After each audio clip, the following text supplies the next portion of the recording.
The Bengals have done a great job of investing the right amount of resources and draft capital into the linebacker position. They drafted Germaine Pratt with their third-round pick in 2019 and Logan Wilson with their third-round pick in 2020. And when you're drafting linebackers in the mid to late rounds, you're usually choosing between a developed skill set and high-end athletic traits.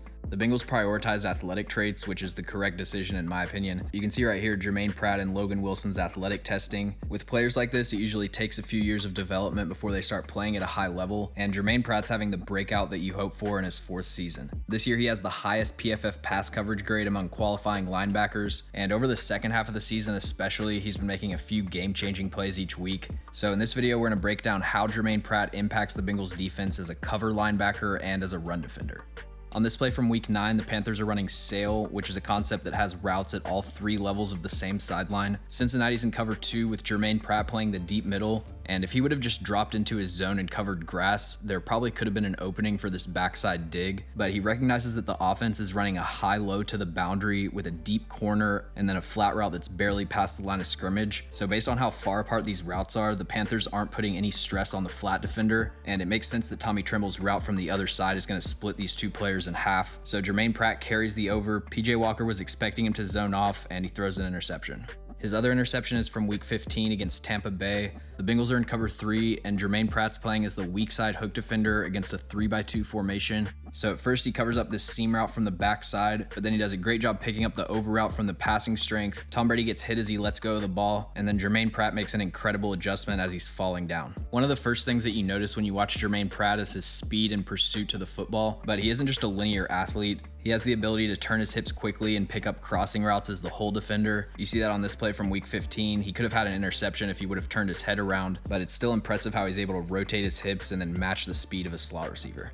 This is another play that was close to being an interception, and if he could have held onto it, it probably would have been a pick 6. You can see how effective he is at using his peripheral vision to keep track of where the quarterback's looking, but also read David Njoku's route as it develops. So Deshaun Watson stares down the hitch for the entire play. Pratt's able to keep some distance to make it seem open, but then accelerate into the passing window to force an incompletion.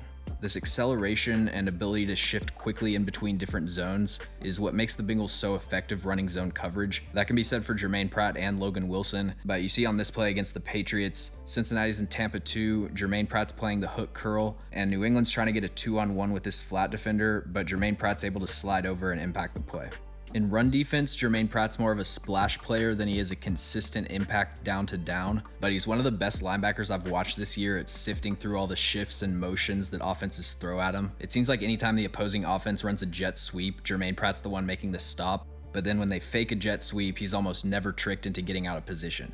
He's flashed the ability to defeat blocks with his hands, but he's usually reading the play so quickly that he beats the blocker to his spot. Right here, the Titans are running wide zone out of a balanced formation, meaning they have one tight end on each side, and the Bengals have a closed 3-man surface on the right side, meaning the C gap is covered, and an open 3-man surface on the left, meaning the C gap is uncovered. On top of that, the Titans have their best blocking tight end, Jeff Swaim, lined up on the left side of the formation, so Germaine Pratt's expecting mid-zone right through this left side C gap. So he inches forward a couple seconds before the snap to get a positional advantage, and then shoots through the B gap before the left guard's able to climb to the second level and block him. Another example of great play recognition right here, he immediately identifies weak zone. Because he's so quick to diagnose, he doesn't have to fully engage with this guard. He can just give a stiff arm with the left hand as he gets into the backfield. And then he's also really gap sound when teams run power and counter. He's able to keep his feet moving as he reads the changing gaps, and then when it's time to engage with a puller, he's almost never caught off guard. Thanks for watching. If you enjoyed the video, make sure to like and subscribe. Also, let me know in the comments any players or teams that you'd like me to cover.